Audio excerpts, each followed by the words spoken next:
উচ্চ শক্তি সম্পন্ন মনে করে যাদের পেছনে ঘুরে যাদের কাছে হাত পাতে, তারাই তো আবার আল্লাহর কাছে যাওয়ার জন্য ওসিলা তালাশ করে। সুতরাং তার ভুল ভেঙে যায়, সে তখন দেখতে পায়, সে তখন বুঝতে পারে যে একজন এমন শক্তি আছে একমাত্র তার কাছেই মাথা আনত করতে হয়, আর কারো কাছে করা যায় না। কোরআনে কারীম বলছে, ইন্নাল্লাযীনা তাদউনা মিন দুনিল্লাহি ইবাদুন আমসালুকুম। আমি আল্লাহকে বাদ দিয়ে তোমরা যার অনুসরণ করো, আমি আল্লাহকে বাদ দিয়ে তোমরা যাকে ডাকো নিজের হাজাত পুরা করার জন্য, নিজের উদ্দেশ্য পুরা করার জন্য, মনস্কামনা পূর্ণ করার জন্য, আমি আল্লাহরে বাদ দিয়ে যাদের ডাকো ওরা তোমার মতো আমার গোলাম। তুমি যেমন আমার গোলাম, ওটাও আমার গোলাম। তুমি সূর্যের পূজা করো, সূর্য তো আমার গোলাম। তুমি চাঁদের পূজা করো, চাঁদ তো আমার গোলাম।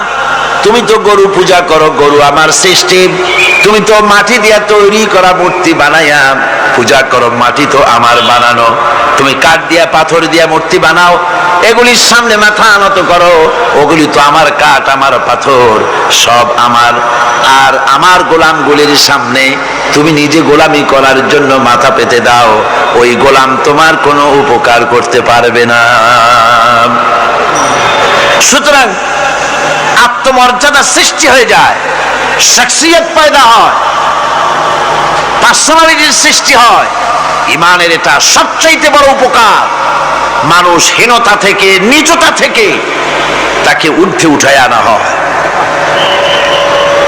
মানুষ দেখতে পায়, যদি চোখ থাকে, যদি আকল থাকে, তাহলে দেখতে পায় যেগুলির সামনে তারা মাথা নত করে ওগুলি নিজেরও কোনো উপকার করতে পারে না, অন্যকে উপকার করা তো দূরের কথা, অপরের উপকারও সে করতে পারে না।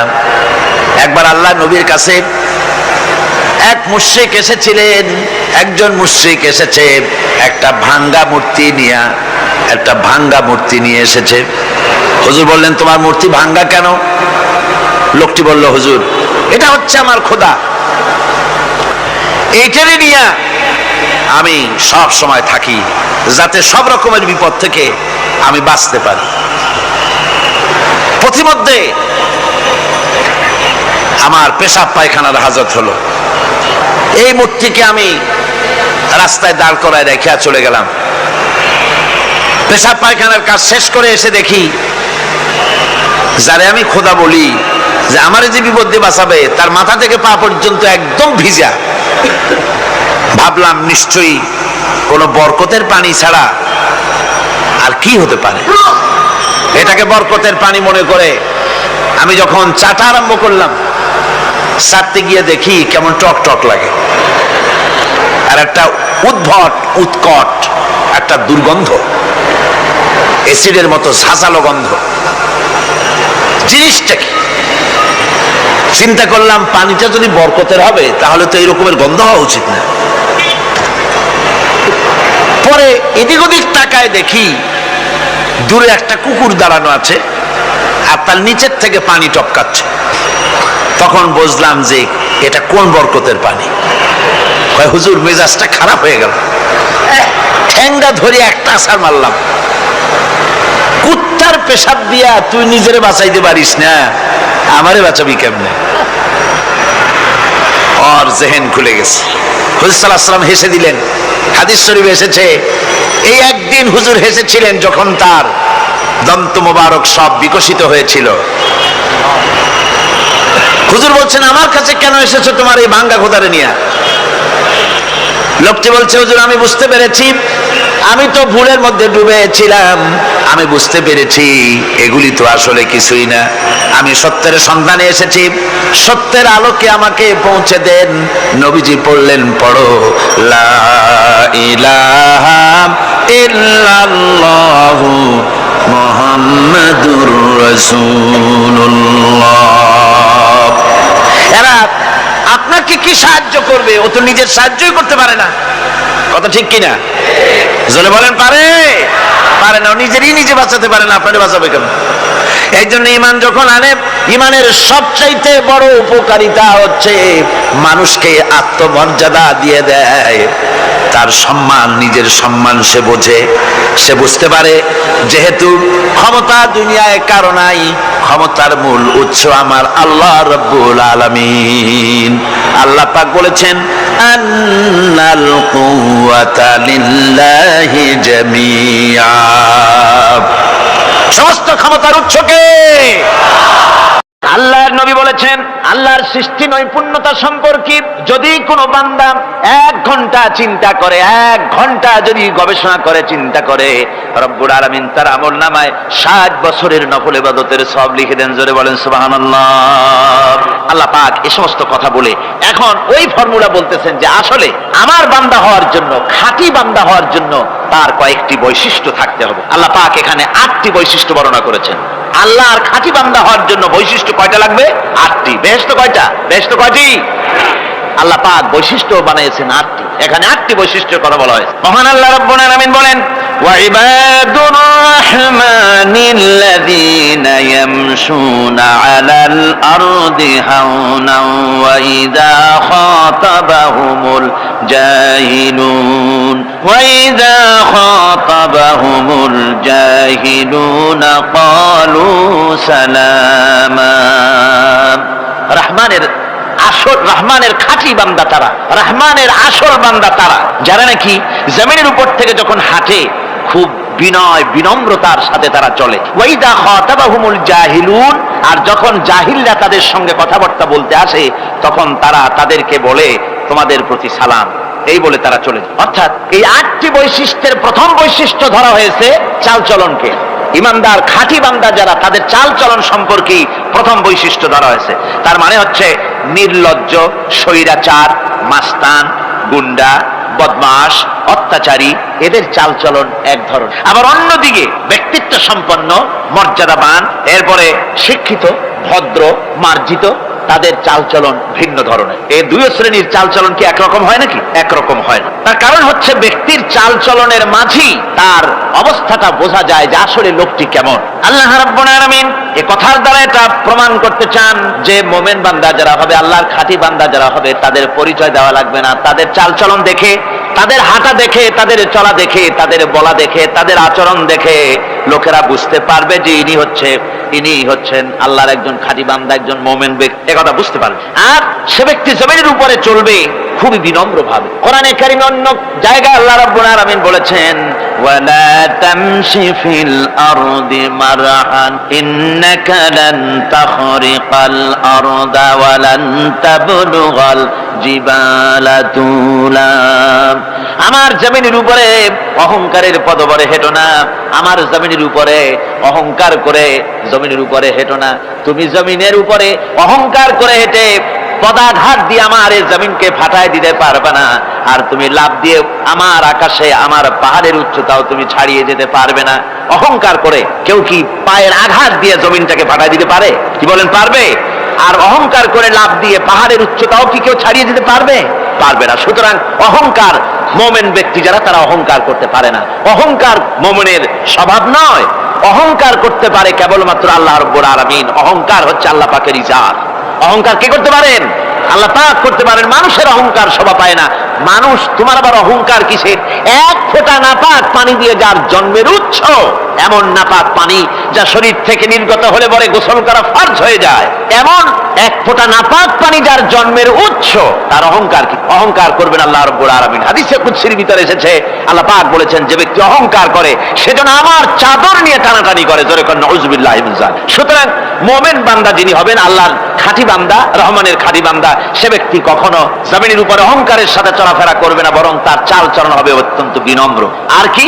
আর হলো জাহিলদের সঙ্গে সে কোনো বিতর্কে লিপ্ত হবে না। জাহিলরা গালাগালি দেবে, গালাগালির জবাবে সে গালাগালি দেবে না। জাহিলরা অত্যাচার করবে, অত্যাচারের জবাবে সে অত্যাচার করবে না, বরং তাদেরকে দেখলে, তারা অত্যাচার করতে আসলে, তারা গালাগালি দিলে তাদের জবাবে ইদফা বিল্লাতি হিয়া আহসান, তাদের জবাবে তাদেরকে সালাম দিয়ে সেখান থেকে তারা কেটে পড়বে। সূরা কাসাসের এই আয়াত অন্য জায়গায় আল্লাহ রাব্বুল আলামিন একথা আবার এভাবে বলতেছেন وإذا سمعوا اللغو أعرضوا عنه وقالوا لنا أعمالنا ولكم أعمالكم سلام عليكم لا نبتغي الجاهلين। আল্লাহ পাক বলছেন যে যখন মুমিনেরা পরস্পরে মুমিনদের সাথে জাহিলদের যখন দেখা সাক্ষাৎ হয়ে যায়, যখন ঝগড়ায় লিপ্ত হতে চায়, তখন মুমিনেরা যারা মুমিন বান্দা, আল্লাহর খাঁটি বান্দা, তারা বলবে যে তোমাদের আমলের প্রতিফল তোমরা পাবা, আমাদের কৃতকর্মের ফল আমরা পাবো, সুতরাং তোমাদের প্রতি সালাম, তোমাদের সাথে আমাদের কোনো সম্পর্ক নাই, ঝগড়াঝাটি না করে তারা ফিরে আসবে। আল্লাহ পাক এরপরে বলেন ওয়াল্লাযীনা ইয়াবীতুনা লিরাব্বিহিম সুজদান ওয়া কিয়ামা। রহমানের খাঁটি বান্দা তারাই আরেকটি বৈশিষ্ট্য, তাদের এই 2 নম্বরের বৈশিষ্ট্য বলা হচ্ছে রহমানের আল্লাহর খাঁটি বান্দার 2 নম্বরের বৈশিষ্ট্য সেটা হচ্ছে এই যে তারা রাত কাটায় তার রবের হুজুরে আল্লাহর দরবারে সেজদা দিয়ে দাঁড়িয়ে থেকে কান্দাকাটি করে তারা রাত গুজরান করে। জোরে বলেন সুবহানাল্লাহ। আর এর বিপরীত যারা তারা রাত কাটায়, রাতের বেলা মদ, জুয়া, সিনেমা, গান বাজনা, অশ্লীলতা, নাটক, হাবিজাবি, গল্প গুজব করে তারা তাদের রাত কাটায়। আর যারা মুমিন বান্দা, আল্লাহর বান্দা, যারা খাঁটি বান্দা, তারা এই রাত তারা আল্লাহর ইবাদতের ভিতর থেকে কান্দাকাটির মধ্য দিয়ে দাঁড়িয়ে দাঁড়িয়ে অথবা সেজদার ভিতরে তারা তাদের রাত কাটিয়ে দেয়। কোরআনে কারীমে আল্লাহ রাব্বুল আলামিন এই কথা এভাবে বলেছেন তাতাজাফা জুনুবুহুম আনিল মাদাজি ইয়াদউনা রাব্বাহুম খাওফান ওয়া তামআন। আমার মুমিন বান্দারা তাদের পার্শ্বদেশ এবং পৃষ্ঠদেশ বিছানার উপরে বেশি রাত থাকে না, তারা তাদের রবের প্রতি রবের ভয়, আল্লাহর ভয়, আশা এবং আশা পোষণ করে, আর তারা আল্লাহকে ভয় করে তারা বিছান থেকে নিজের পিঠকে আলাদা করে নিয়ে তারা রাতের বেলায় আমার কাছে কান্দে, আমার কাছে দোয়া করে, তারা কান্দে, ইবাদত করে। সূরা যারিয়াতের ভিতরে রব্বুল আলামিন বলতেছেন কানু ক্বালিলাম মিনাল লাইলি মা ইয়াহজাউনা ওয়া বিল আসহারি হুম ইস্তাগফিরুন। আমার এই মুমিন বান্দাগুলি, আমার খাঁটি বান্দা যারা, তারা সারা রাত ঘুমায় না, রাতের একটা অংশ মাত্র তারা ঘুমায়, সারা রাত ঘুমায় না, একটা অংশ তারা ঘুমায়, আর বাকি অংশটুকু শেষ রাত্রে তারা ওঠে আর আমার দরবারে তারা কান্দে, মাপ চায় আর কাঁদতে থাকে, চোখের পানি ফেলতে থাকে। আল্লাহ রাব্বুল আলামিন শেষ রাত্রে প্রথম আকাশে আসেন। হাদিস শরীফে এসেছে প্রথম আকাশে আল্লাহ রাব্বুল আলামিন এসে দুনিয়ার মানুষকে ডাকেন, কে আছো? গুনাহ করে জীবন বোঝাই করে ফেলেছো, নাফরমানি করেছো, গুনাহ করেছো, অথবা বিপদে পড়েছো, ঋণগ্রস্ত হয়ে পড়েছো, অসুবিধায় পড়েছো, মামলা মকদ্দমায় পড়েছো, আমার কাছে মাপ চাও, আমার কাছে সাহায্য চাও। এই সময় যে সমস্ত বান্দারা আরামের ঘুমকে হারাম করে আল্লাহর দরবারে কাঁদতে থাকে, তাহাজ্জুদের নামাজ আদায় করে যখন হাত তুলে কাঁদে, আল্লাহ পাক তখন এই দৃশ্য দেখে ফেরেশতাদের বলেন, ও আমার ফেরেশতারা, আমার ওই বান্দাগুলি কাঁদে কেন? সমস্ত মানুষ যখন ঘুমানো, এই বান্দাগুলি কাঁদে কেন বলো? ফেরেশতারা বলে, আল্লাহ তুমি তো ভালো করে জানো। ফেরেশতারা বলে, আল্লাহ পাক বলবেন, তবুও তোমাদের মুখ থেকে শুনতে চাই। ফেরেশতারা তখন বলবে, রব্বুল আলামিন তোমার বান্দা গুনাহ করেছে, জাহান্নামের ভয়তে তোমার কাছে কাঁদতেছে, তোমার ভয়তে কাঁদে, জাহান্নামের ভয়তে কাঁদে। আল্লাহ জিজ্ঞেস করেন ফেরেশতারা, ওরা যে আমার ভয়তে কাঁদে, ওরা কি আমারে দেখছে নাকি? ফেরেশতারা বলেন, না খোদা তোমারে দেখে নাই। আল্লাহ পাক বলেন, ওরা আমার যে জাহান্নামের ভয়তে কাঁদে, ওই জাহান্নাম তারা দেখেছে নাকি? ফেরেশতারা বলে, না আল্লাহ, তোমার জাহান্নাম ওরা দেখে নাই, তোমার বেহেশত কিছুই দেখে নাই। আল্লাহ পাক বলেন, ও আমার ফেরেশতারা, এই বান্দাগুলি আমার দুজক দেখে নাই, আমাকে দেখে নাই, হাসর মিজান সিরাত কিছুই দেখে নাই, শুধু কোরআনের কথা শুনে, আমার নবীর কথা শুনে, আমার কোরআনের কথা শুনে বিশ্বাস করে আরামের ঘুমকে হারাম করে কিভাবে কাঁদতেছে তাকায় দেখ। আমার রহমতের দরিয়ায় জোশ মেরে গেছে, তোরা সাক্ষী থেকে যা, আমার ওই ক্রন্দনরত বান্দাগুলিকে আমি আল্লাহ মাফ করে দিলাম। আমার ভাইয়েরা, আল্লাহ পাক বলেন, আম্মান হুয়া কানিতুন আনা আল-লাইলি সাজিদাও ওয়া কাইমা। আল্লাহ রাব্বুল আলামিন বলেন, সিজদার ভিতরে আর দাঁড়ানোর ভিতরে আমার এই বান্দাগুলি আখিরাতে আমার সঙ্গে দেখা করা লাগবে, এই ভয়তে, জাহান্নামের ভয়তে তারা কান্দে। এভাবে কাঁদতে থাকে, আর আল্লাহ পাক ওই সময় তাদের গুনাহ মাফ করতে থাকেন। কোরআনে কারীমের ভিতরে আল্লাহ পাক বলেন, সারা রাত ঘুমাতে আল্লাহ নিষেধ করেছেন, সারা রাত যেন ঘুমায় না, পাইকারি দরে ঘুমায় না, একটু জাগো। ওয়াজকুর ইসমা রাব্বিকা বুকরাতাও ওয়া আসীলা, সকাল এবং সন্ধ্যায় তোমার প্রভুর, তোমার রবের জিকির করো, স্মরণ করো। ওয়া মিনাল লাইলি ফাসজুদ লাহু ওয়া সাব্বিহহু লাইলান তাওয়িলা, তোমার রাতের বেলায় রাতের একটা অংশ সিজদায় অবনত হও, আর রাতের দীর্ঘ সময় ঘুমায় থেকো না, হয় একটা লম্বা সময় ঘুমাও, কিন্তু একটা অংশ রাখো যে সময় তুমি আমার দরবারে সিজদায় পড়ে যাবে, কাঁদবে। আমার বন্ধুগণ, রাতটা ওয়াজআলনাল লাইলা সুবাতা, আল্লাহ রাব্বুল আলামিন ওয়াজআলনা সুবাতা ওয়াজআলনান নাওমা সুবাতা ওয়াজআলনাল লাইলা লিবাসা, ঘুমকে বানাইছেন আল্লাহ শান্তির বাহন, আর রাতকে করেছেন আচ্ছাদন। রাতকে কি করেছেন? আচ্ছাদন। রাতকে একটা পর্দা লাগিয়ে দিয়েছেন, রাতের পর্দা। যেহেতু প্রেম ভালোবাসা ঢোল পিটায় করা যায় না, ঢোল পিটায় প্রেম করা যায় যায় না, মানুষকে দেখায় দেখায় প্রেম ভালোবাসা করা যায় না, এটা হলো দুনিয়ার রীতিনীতি। দুনিয়ায় যেটা মানুষেরা করে, আসল সবচাইতে বড় ভালোবাসার পাত্র হলেন আল্লাহ, মাসুক হলেন আল্লাহ, আশেক হলো মানুষ।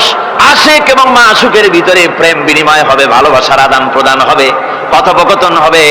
এজন্য দিনের কোলাহলপূর্ণ অবস্থায় তা হয় না বলে রব্বুল আলামিন বলেন, আমি তোমাদের জন্য রাতকে একটা আচ্ছাদন, একটা পর্দা বানায় দিয়েছি। এই রাতের পর্দার ভিতরে থেকে আমারে ডাকো, আমাকে আমার কাছে তুমি আমাকে ডাকো, একটা লম্বা সময় নিয়ে আমাকে বলতে থাকো, আমাকে ডাকতে থাকো। আল্লাহ পাক তার নবীকেও বলেছেন, ইয়া আইয়ুহাল মুযাম্মিলু কুমিল লাইলা ইল্লা কালিলা, হে চাদর আচ্ছাদিত ব্যক্তি, রাত্রিকালে সালাতে দণ্ডায়মান থাকো, কিন্তু কম, সারা রাত জাগার দরকার নেই, একটা অংশ জাগো যখন তুমি আমার জন্য কাঁদবে, আমার জন্য সিজদায় পড়ে থাকবে। রাসূল পাক সাল্লাল্লাহু আলাইহি সাল্লাম তাহাজ্জুদের নামাজে সিজদায় পড়ে থাকতেন, রাতে ঘন্টার পর ঘন্টা চলে যেতেছে। হযরত আয়েশা বলেন, আমি মনে করতাম সিজদায় এমন ভাবে রাসূল পড়েছেন আর ওঠেন না, আমার মনে হতো হুজুর বুঝি ইন্তেকাল করে গেছেন। আমি রাসূলের পায়ের আঙ্গুল ধরে আস্তে করে চাপ দিতাম, হুজুর তাতে একটু ব্যথা পেয়ে আঙ্গুল নাড়া দিতেন, তখন আমি মনে করতাম আল্লাহর নবী বিদায় হন নাই, বেঁচে আছেন। আবার কখনো দাঁড়িয়ে দাঁড়িয়ে নামাজের ভিতরে তেলাওয়াত করতে করতে রাত শেষ হয়ে যেত, আমার মনে হতো এই দাঁড়ানো থেকে হুজুর বুঝি আর রুকুতে যাবেন না। আবার যখন রুকুতে যেতেন মনে হতো এই রুকু থেকে আর বুঝি সেজদায় যাবেন না। আবার যখন সেজদায় যেতেন মনে হতো এই সেজদা থেকে রাসূল বুঝি আর উঠবেন না। সুবহানাল্লাহ। সাহাবায়ে কেরাম জিজ্ঞেস করতেন, হে রাসূল, হযরত আয়েশা জিজ্ঞেস করে, হে রাসূল, আপনি এত কাঁদেন কেন, এত ইবাদত করেন, এত রাত জাগেন? হযরত আয়েশা বলেছেন, আল্লাহ নবী দাঁড়িয়ে দাঁড়িয়ে তেলাওয়াত করতে করতে, দাঁড়িয়ে দাঁড়িয়ে নামাজ পড়তে পড়তে পাও মোবারক, কদম মোবারক এমন ভাবে ফুলে যেত, সকালবেলায় জুতার মধ্যে পাও ঢুকতো না। সুবহানাল্লাহ। এইভাবে রাসূল পাক কষ্ট করতেন। জিজ্ঞাসা করো, এত ইবাদত কেন করেন? আপনার তো আগের পিছের সমস্ত গুনাহ আল্লাহ মাফ করেছেন, কোনো গুনাহ আপনার নাই, তবু আল্লাহ বলে দিয়েছেন, নবী আপনার আগের পিছের সব মাফ, তারপরেও এত কাঁদেন কেন? আল্লাহর নবী বলেছেন, ও সাহাবীরাও, আমার স্ত্রীরা শোনো, আমি কি আমার বান্দার, আমি আমার আল্লাহর শুকরগুজারকারী বান্দায় কি আমি পরিণত হব না? যে আল্লাহ আমাকে এত নিয়ামত দিয়েছেন, আমি কি সেই আল্লাহর শুকরগুজার হব না? রাসূলুল্লাহ এভাবে কাঁদতেন। সুতরাং প্রত্যেকটি মুসলমানকে রাতের বেলায় আল্লাহর দরবারে হাত তুলে কাঁদতে হবে, মোনাজাত করতে হবে, রব্বুল আলামিন যে গুনাহ করেছি, আমি যত গুনাহ করেছি, আমাকে তুমি নেয়ামত যা দিয়েছো, এই নেয়ামত তুমি না দিলেও পারতে, তুমি দয়া করে দিয়েছো। এভাবে যদি মানুষ কাঁদে, আল্লাহ এই অপরাধ করেছি, অপরাধের কথা যদি স্মরণ করে আর কাঁদতে থাকে, আল্লাহ রব্বুল আলামিনের রহমত তার উপরে তখন পড়তে থাকে। আর এই তাহাজ্জুদ, গভীর রাতের কান্দাকাটি, এই জন্য আল্লাহ পাক বলেন, এর আসল ব্যাপারটা হলো ইন্না নাশিআতাল লাইলি হিয়া আশাদ্দু ওয়াতআন ওয়া আকওয়ামু কিলা। আসল ব্যাপার হলো এই প্রকৃতপক্ষে রাতের বেলায় যে নামাজটা হয়, শয্যা ত্যাগ করে মানুষ যে নামাজ পড়তে দাঁড়ায়, এতে করে তার আত্মসংযমের ট্রেনিং হয়ে যায়, আল্লাহর সঙ্গে মহব্বত কায়েম হয়ে যায়। ইসলামী আন্দোলনের বিজয়ের জন্য কর্মীদের এটা সবচাইতে বড় ওষুধ। শুধু হরতালের প্রোগ্রাম দিয়া, শুধু মিছিলের প্রোগ্রাম দিয়া ইসলামী আন্দোলন বিজয় কোনো কালে হয় নাই আর হবেও না। এজন্য আন্দোলন যারা করে তাদেরকে গভীর রাত্রে উঠতে হয়, নফল রোজা রাখতে হয়, আর গভীর রাত্রে তেলাওয়াত করতে হয়, কাঁদতে হয় আল্লাহর কাছে, তা না হলে আন্দোলনের বিজয় হওয়া সম্ভব নয়। আমার বন্ধুগণ, আমরা জেনেছি ইতিহাসে আছে লাল সালু একটা বই পড়ানো হয়, কলেজে পড়ানো হয়, আপনারা নাম শোনেন নাই? এই বইটা আমাকে একজন প্রফেসর এই চট্টগ্রামের আমাকে দেখতে দিলেন, আমি দেখলাম। তার মধ্যে তিনি ইসলামের ব্যাপারে এত বিদ্বেষ ছড়িয়েছেন, এক জায়গায় তিনি লিখতে গিয়ে লিখেছেন, আমি পড়লাম, নিজে পড়েছি, যে দেশে যত যত টুপি দেখা যায় জমিনে এত শস্য হয় না। এদেশে এই মোষ দাড়ি গোপ ওঠার আগেই কোরআন শরীফ হেফজ করা সারা, অথচ জমিনে শস্য নাই। জমিনের শস্য আর কোরআন শরীফ পড়ার সাথে তুলনা করে উপহাস করেছে রীতিমতো। একটা দুশ্চরিত্র খলনায়ককে দিয়ে সেখানে কোরআন হাদিসকে বিকৃত করার অপচেষ্টা চালানো হয়েছে। এরকম একটা নিকৃষ্ট বইকে তারা স্কুলে এবং কলেজে সেখানে পড়াশোনার ব্যবস্থা করে দিয়েছে। আর ইসলামের ব্যাপারে যদি কেউ গাইল দিতে পারে তাহলে সে বইটাকে খুব সুনাম সুখ্যাতি করে বাজারে ছড়াবার চেষ্টা করা হয়, ঠিক কিনা কর? যে কবি, ওই আগেই বলেছি, যে কবি ইসলামের গাইল দিতে পারবে সে সবচাইতে বড় কবি। যে সাহিত্যিক ইসলামকে খোঁচা দিয়া, কোরআনকে খোঁচা দিয়া কথা লিখতে পারবে সে হলো শ্রেষ্ঠ সাহিত্যিক, ঠিক কিনা কর? আর এই খ্রিস্টান জগৎ, ইহুদি জগৎ, তারা ইসলামকে আর মুসলমানদেরকে গালাগালি করার জন্য সব সময় মুসলমান নামের কুলাঙ্গারদেরকে বেছে নেয়। যেমন নবুয়াতের উপরে হামলা চালাতে হবে, সেজন্য এই পৃথিবীর নিকৃষ্ট কাফের গোলাম মোহাম্মদ কাদিয়ানির মতো একটা নিকৃষ্ট কাফেরকে তারা বেছে নিয়েছে, জোরে কর নাউজুবিল্লাহ। তার নাম একটা মুসলমানই না। আবার আমাদের দেশে আল্লাহকে, রাসূলকে গালি দিতে হবে, দাউদ হায়দারের মতো একটা জাহান্নামের কীটকে তারা বেছে নিয়েছে মুসলমান নামের। আবার রাসূলকে গালি দিতে হবে, হযরত আয়েশা সিদ্দিকা রাদিয়াল্লাহু তাআলা আনহাকে গালি দিতে হবে, সেজন্য মুসলমান নামের কলঙ্ক সালমান রুশদি নামক এক শয়তানকে এই ইহুদিরা বেছে নিয়েছে, ঠিক কিনা কর? কিন্তু এখন সালমান রুশদি যাবা কোথায়? এখন সালমান রুশদির উপরে যিনি হুকুম হজ জারি করেছিলেন ইমাম খোমেনি বেঁচে নাই, কিন্তু তার হুকুম এখনো বেঁচে আছে। উনি অর্ডার করেছেন যেখানে পাও সেখানে হত্যা করো, ফাকতুলু সালমান রুশদি হাইসু ওয়াজাদতুম, ওরে যেখানে পাও সেখানে হত্যা করো। এখন ওর দশা হয়েছে এই, চেহারা সার্জারি করে ডরিয়া, তারপরে এখন লা ইয়ামুতু ফিহা ওয়ালা ইয়াহইয়া, সে বাঁচিয়াও নাই মরিয়াও নাই, এমন অবস্থা আছে। আমার ভাইরা, আমার মুসলমান মদও যদি খায়, জিনাও যদি করে, রাসূলকে যখন কেউ গালি দেয় তখন মনে করে আমি একটা অপরাধ করেছি, ঠিক, আমি মদ খাইছি, অন্যায় করেছি, আমি নামাজ পড়ি না, অন্যায় করেছি, কিন্তু আমার রাসূলকে গালি দিয়েছে, ওরে যদি পাই ওর কাঁচা কলিজা চাবায় খাবো, ঠিক কিনা কর? সুতরাং আজকে এইভাবে করে আমার দেশের শিক্ষা ব্যবস্থাকে নষ্ট করা হয়েছে এই ধরনের বই পড়িয়ে। এবং এক শ্রেণীর শিক্ষক আছেন যারা কলেজ ইউনিভার্সিটিতে অপ্রাসঙ্গিকভাবে ইসলামকে গালাগালি করে, আল্লাহকে গালি দেয়, ইসলামকে গালি দেয়, মুসলমানদেরকে গালি দেয়। বরদাস্ত করতে পারি না। বলি বন্ধুরা, ইসলাম যদি ভালোই না লাগে তাহলে নামটা মুসলমানি নাম রাখছেন কেন? ঘোষণাটা দিয়ে দেন, আমরাও জানাজা না পড়াবার হাত থেকে বেঁচে যাই, ঠিক কিনা? সুতরাং এরা ওই জায়গায় বসে আছে আমাদের সন্তানদের মস্তিষ্ককে বিকৃত করার জন্য। আল্লাহ রাব্বুল আলামিন বলেন এভাবে করে, ওয়াল্লাযীনা লা ইয়াদউনা মা'আল্লাহি ইলাহান আখারা ওয়া লা ইয়াকতুলুনা আন-নাফসাল্লাতী হারামাল্লাহু ইল্লা বিল হক, তারা হত্যা থেকে বিরত থাকে, মানুষকে হত্যা করে না। ওয়া মান ওয়ালা ইয়াজনুন, আর তারা ব্যভিচার করে না, জিনা ব্যভিচার করে না। জিনা ব্যভিচার সম্পর্কে কোরআন শরীফ বলছে, ওয়ালা তাকরাবুজ জিনা ইন্নাহু কানা ফাহিশাতান ওয়া সাআ সাবিলা। জিনা করা তো দূরের কথা, আল্লাহ পাক বলছেন জিনার নিকটবর্তী হয় না। জিনার নিকটবর্তী মানুষ হয় কিভাবে? জিনার নিকটবর্তী হওয়ার জন্য কতগুলি উপকরণ এবং উপাদান আছে। তা হচ্ছে অশ্লীল নৃত্য গীত, তা হচ্ছে যৌন আবেদনমূলক পত্র পত্রিকা, তা হচ্ছে অশ্লীল ছায়াছবি, তা হচ্ছে নারী সৌন্দর্যের প্রদর্শনী। এই সব জিনিসগুলি মানুষকে জেনার দিকে আকৃষ্ট করে। এসব কি আমাদের সমাজে চালু আছে? আমাদের সমাজে আছে। তো জেনার উপকরণ কি কি বললাম? জেনার উপকরণ হচ্ছে সহশিক্ষা, জেনার উপকরণ হচ্ছে নারীর সৌন্দর্য প্রদর্শনী, জেনার উপকরণ হচ্ছে অশ্লীল পত্র পত্রিকা এবং অশ্লীল ছায়াছবি। এগুলি মানুষকে জেনার দিকে আকৃষ্ট করে, উদ্বুদ্ধ করে। এসব আমাদের সমাজে চালু আছে। ব্যাঙ্গের ছাতার মতো ভিডিও ক্লাব চালু হয়েছে শহরের কোনায় কোনায়, রাস্তার মোড়ে মোড়ে, আর এ দিয়ে ছবি এনে মানুষ দেখতে থাকে আর চরিত্র নষ্ট হতে থাকে।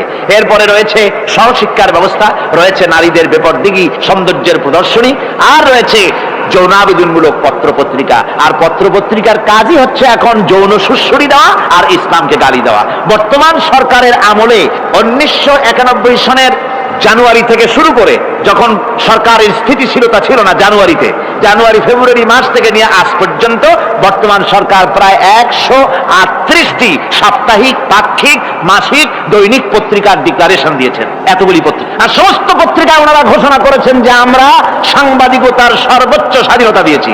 আর এই সর্বোচ্চ স্বাধীনতার সুযোগ নিয়ে প্রত্যেকটি পত্রিকা, অলমোস্ট প্রায় প্রত্যেকটি পত্রিকা ইসলামকে গালি দিচ্ছে।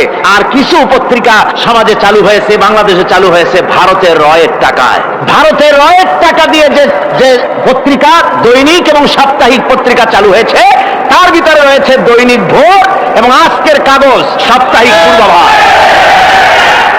ভারতের রয়ের টাকা দিয়া পরিচালিত এই কাগজগুলি গোটা বাংলাদেশের জাতি সত্তাকে দ্বিধা বিভক্ত করার জন্য সর্বাত্মক প্রচেষ্টা তারা চালাচ্ছে।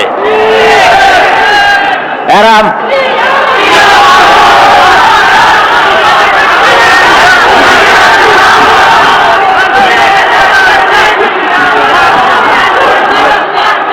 আমার বন্ধুগণ, এ ধরনের একটানা প্রয়োজন হলে সব নাম আমরা তুলে ধরবো।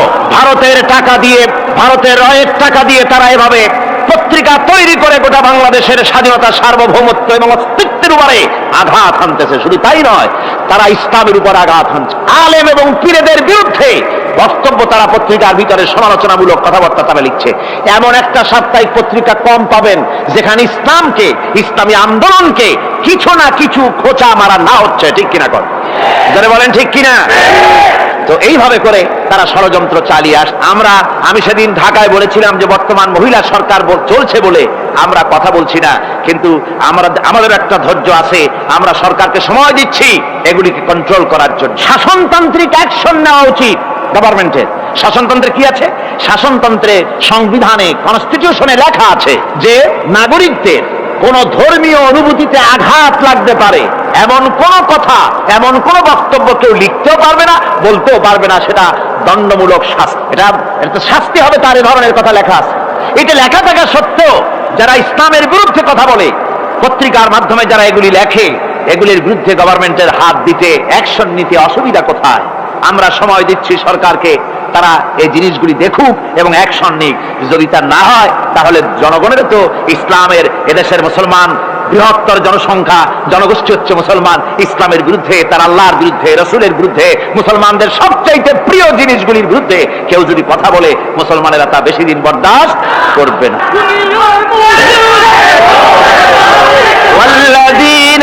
আল্লাহ পাকের বলে বলে ইউদাআফ লাহুল আযাবু ইয়াওমাল কিয়ামাতি ওয়া ইয়াখলুদ ফীহি মুহানা। এই সব কাজ যারা করবে, আল্লাহকে বাদ দিয়ে যারা আল্লাহকে বাদ দিয়ে অন্যকে মাবুদ বলে ডাকবে আর হত্যা করবে, জিনা করবে, আল্লাহ বলেন তাদেরকে কিয়ামতের দিন পুনঃ পুনঃ আযাব দেওয়া হবে। আর তাদেরকে ওয়ায়াখলুদ ফীহি মুহানা, তারা বড় লাঞ্ছনার জীবন যাপন করবে, সেখানে লাঞ্ছনার সাথে তারা বসবাস করবে। ইল্লা মান তাবা ওয়া আমানা ওয়া আমিলা আমালান সালিহান ফাউলাইকা ইউবাদদিলুল্লাহু সাইয়্যাতিহিম হাসানাত ওয়া কানা আল্লাহু গফুরার রহিমা। ইল্লা মান তাবা, এই সমস্ত আযাব থেকে বাঁচবে কারা? বাঁচবে সেই সব লোক যারা তওবা করেছে এবং নেক আমল করেছে। ফাউলাইকা ইউবাদদিলুল্লাহু সাইয়্যাতিহিম হাসানাত, আল্লাহ রাব্বুল আলামিন তাদের অন্যায় ত্রুটিপূর্ণ কাজগুলিকে ভালো দিয়ে বদলে দিবেন। সুবহানাল্লাহি ওয়া বিহামদিহি। ওয়া কানা আল্লাহু গফুরুর রহিমা, আর আল্লাহ পাক হচ্ছেন বড় ক্ষমাশীল এবং দয়াবান। এই সুসংবাদ তাদের জন্য যাদের জীবন নানা প্রকারের অপরাধে কলঙ্কিত করেছে যারা, এবং নিজেদেরকে সংশোধন করতে এখন ইচ্ছুক। জীবনে বহু গুনাহ করেছে, হারামি, বদমাশি, জিনা, ব্যভিচার করেছে, এখন জীবনকে সংশোধন করতে চায়। এদের জন্য আল্লাহ রাব্বুল আলামিন এই সাধারণ ক্ষমা ঘোষণা করেছেন, জেনারেল এমনেস্টি ঘোষণা করেছেন। সাধারণ ক্ষমা ঘোষণা করে দিলে যে তোমরা এখনো যদি হেদায়েত হতে চাও, চূড়ান্ত ধ্বংস থেকে যদি বাঁচতে চাও, তাহলে আমি তোমাদের জন্য তওবার পথ খুলে রেখেছি। আল্লাহ যদি এই তওবার পথ খুলে না দিতেন তাহলে মানুষ হতাশায় নিরাশায় শয়তান হয়ে যেত, তার মানে আরো পাপ করত। যখন আর কোনো গুনাহ যখন মাফই হবে না, তখন আর কি করা যায়, আরো বেশি পাপের মধ্যে লিপ্ত হয়ে যায়। আমার ভাইরা, আল্লাহ রাব্বুল আলামিন মানুষের জন্য তওবা করার জন্য, গুনাহ মাফের জন্য দরজা খুলে রেখেছে। ইবনে জারীর তাবারীর একটি বর্ণনা এসেছে, হযরত আবু হুরায়রা রাদিয়াল্লাহু তাআলা আনহু তিনি বলছেন যে আমি ইশার নামাজ পড়ে মসজিদে নববী থেকে ইশার নামাজ পড়ে ঘরে আসতেছিলাম। ঘরে আসার সময় দেখি আমার দরজার কাছে একজন মহিলা দাঁড়ান। সে আমাকে সালাম বলল, আমি তাকে তার সালামের জবাব দিয়ে ঘরের মধ্যে প্রবেশ করলাম। কিছুক্ষণ পরে মহিলা দরজায় নক করলেন। আমি দরজা খুলে জিজ্ঞেস করলাম কি চাও? তিনি বললেন যে আমি শয়তানের ওয়াসওয়াসায় পড়ে জিনা করেছি এবং এই জিনা করার পর আমি গর্ভবতী হয়েছি, এরপরে একটা সন্তান হয়েছে, আমি সেই সন্তানকেও মেরে ফেলে দিয়েছি। এখন আমার বাঁচার পথ, আমার এখন এই গুনাহ মাফ হওয়ার পথ। হযরত আবু হুরায়রা রাদিয়াল্লাহু তাআলা আনহু বলছেন যে অসম্ভব, তোমার এই গুনাহ মাফ হবে না। মহিলা তখন যাওয়ার সময় কাঁদতে কাঁদতে কপালে আঘাত করতে করতে যাচ্ছিল যে আরে শরীরের এই রূপ, এই যৌবন, এই সৌন্দর্য কি তৈরি হয়েছিল জাহান্নামের আগুনে জ্বলার জন্য?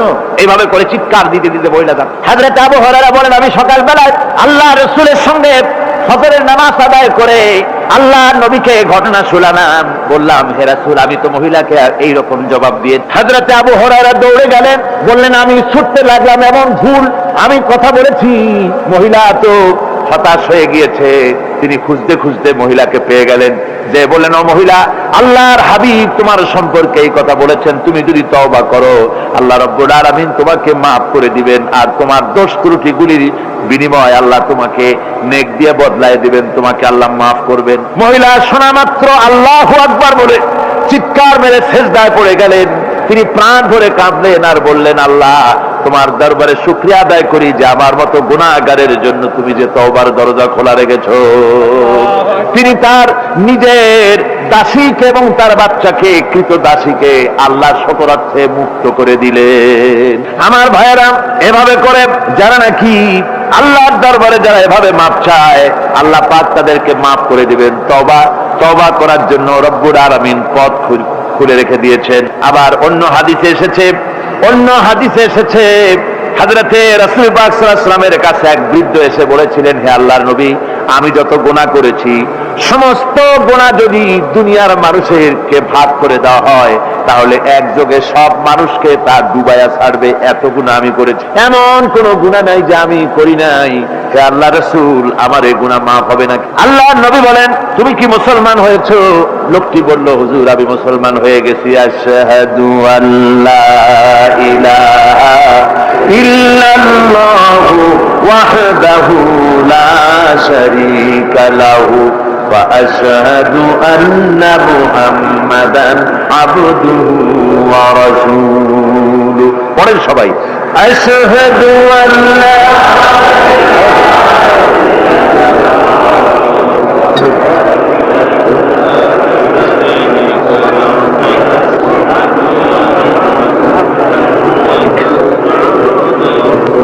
ওই লোকটি যখন কলেমা পড়লেন বললেন আমি মুসলমান হয়েছি।